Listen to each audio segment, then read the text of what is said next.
മൂലദേവന്റെ തിരുമന്ത്രം 6-ാം തന്ത്രത്തിലെ അടുത്ത ഒരു പാടലിലേക്ക് നാം കിടക്കുകയാണ്. താൻ അവനായി തൻ സ്വരൂപത്തോട് അവതരിച്ചാൽ മായാസ്വരൂപം മാഞ്ഞുപോകും. ഉടനെ തന്നെ ബ്രഹ്മസ്വരൂപം കാണാൻ അടയാളമായി നിൽപ്പോരി മഹാപ്രപഞ്ചത്തിൽ സത്യത്തെ പ്രതിഷ്ഠിക്കും. അപ്പൊ ശിവ ദർശനം ലഭിച്ചവർ ഈ പ്രപഞ്ചത്തിൽ സത്യത്തെ പ്രതിഷ്ഠിക്കും. അപ്പൊ ശിവാനുഗ്രഹം കിട്ടിയ സാധകൻ ആരായി മാറുന്നു? സത്യത്തെ പ്രതിഷ്ഠിക്കുന്നു. ഈ മഹാപ്രപഞ്ചത്തിൽ സത്യത്തെ പ്രതിഷ്ഠിക്കുന്നു. അപ്പോൾ ശിവഭഗവാന്റെ അനുഗ്രഹം കിട്ടിയവരാണ് ഇനി സത്യലോകത്തെ സൃഷ്ടിക്കാൻ പോകുന്നത്. ഇതാ നോക്കൂ, താൻ അവനായി തൻ സ്വരൂപത്തോട് അവതരിച്ചാൽ, താൻ അവന്റെ സ്വരൂപത്തിൽ ജനിച്ചാൽ, അതായത് സാധകൻ ശിവനായി തീർന്നാൽ മായാസ്വരൂപം മാഞ്ഞു പോവും. അവന്റെ മായാസ്വരൂപം മാറി അവൻ തനി ശിവനായി ശിവമായി പരിണമിക്കും. അവന് ആരാകും? ബ്രഹ്മസ്വരൂപം കാണാൻ അടയാളമായി നിൽപ്പൂ. അവനാണ് ബ്രഹ്മസ്വരൂപത്തെ സാക്ഷാത്കരിച്ചവൻ. അപ്പോൾ ശിവസാധകൻ വളരെ പ്രധാനപ്പെട്ട ഒരു കാര്യം, ഭാവിയിൽ നടക്കാൻ പോകുന്ന ഒരു കാര്യത്തെ പറ്റിയാണ് പറയുന്നത്. ഇനി സത്യലോകത്തെ സൃഷ്ടിക്കാൻ പോകുന്നത് ശിവസാധകന്മാരായിരിക്കും. ഈ ശിവസാധകന്മാർ എങ്ങനെയുള്ളവരാണ്?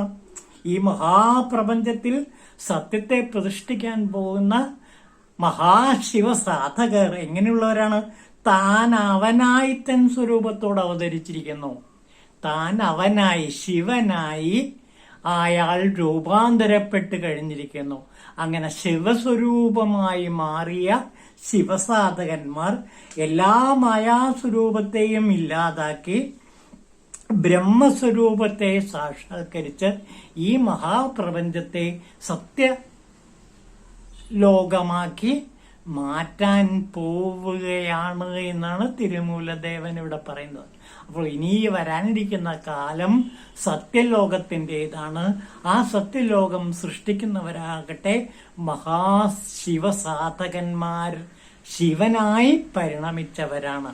അപ്പോൾ ശിവ സായുജ്യം ലഭിച്ച മഹാകർമ്മയോഗികളും ജ്ഞാനയോഗികളുമാണ് ഇനി ഈ പുണ്യഭൂമിയെ, ഈ ലോകത്തെ, ഈ മഹാപ്രപഞ്ചത്തെ സത്യലോകമാക്കി മാറ്റാൻ പോകുന്നത്.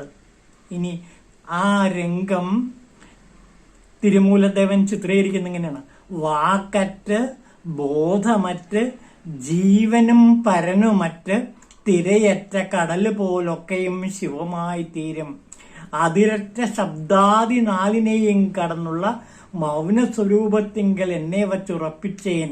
വർണ്ണിപ്പാനരുതാത്തതായ നിത്യാനന്ദത്തിൽ വർണ്ണം പോലെ തന്നെയാ ഞാൻ ശിവമാക്കി പ്രതിഷ്ഠിച്ച് ശക്തി തൻ കാര്യമാകും രൂപാദിയിൽ ഭ്രമിച്ച വ്യാധിയെ തീർക്കയാൽ ഈശ്വരൻ എന്നെ ശിവനാക്കി മാറ്റി പറയുന്നു. വാക്കറ്റ്, ഈ സത്യലോകത്ത് എത്തിച്ചേർന്നാൽ പിന്നെ വാക്കറ്റോ, വാക്കില്ല, പിന്നെ നിതാന്തമായ മൗനമാണ്. ബോധം, ജീവബോധം ഇല്ലാതാകുന്നു. ജീവനും പരനും മറ്റ് തിരയറ്റ കടല് പോലെ. തിരയറ്റ അലങ്കാര കൽപ്പന മനോഹരമുണ്ട്.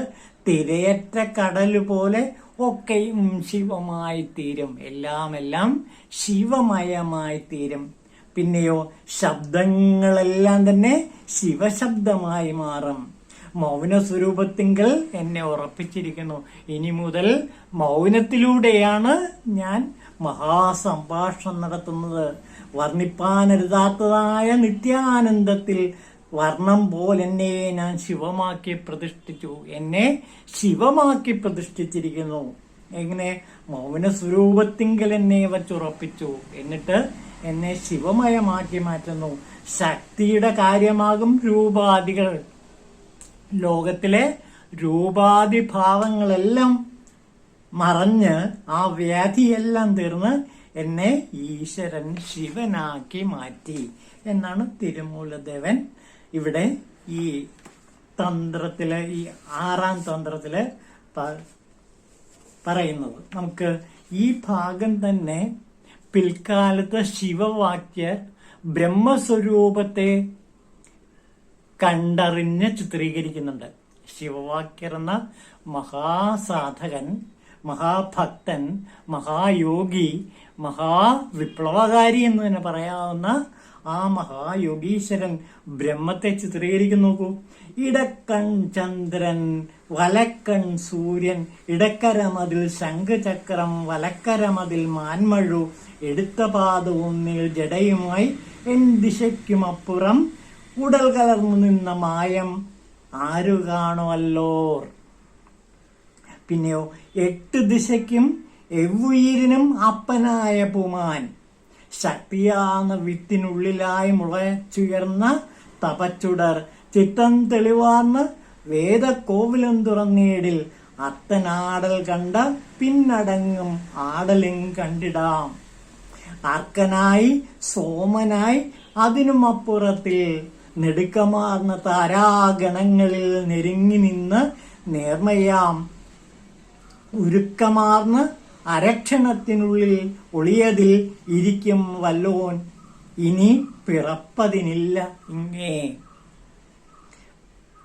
പാർത്തതേത് പാർത്തിടിൽ കാഴ്ചയും ഊഴടിഞ്ഞിടും കുത്തതാർന്നീട് അടികൾ കുറിപ്പിനിൽ അശിവമതാം, പാർക്കും നേരം കാഴ്ചയും മറഞ്ഞു പോവും, പിൻപൂത്ത പൂവും കായുമായി പൊരുന്ന പിറപ്പറ്റേ നീ. പിറപ്പറ്റേ നീ എന്നാണ് പറയുന്നത്.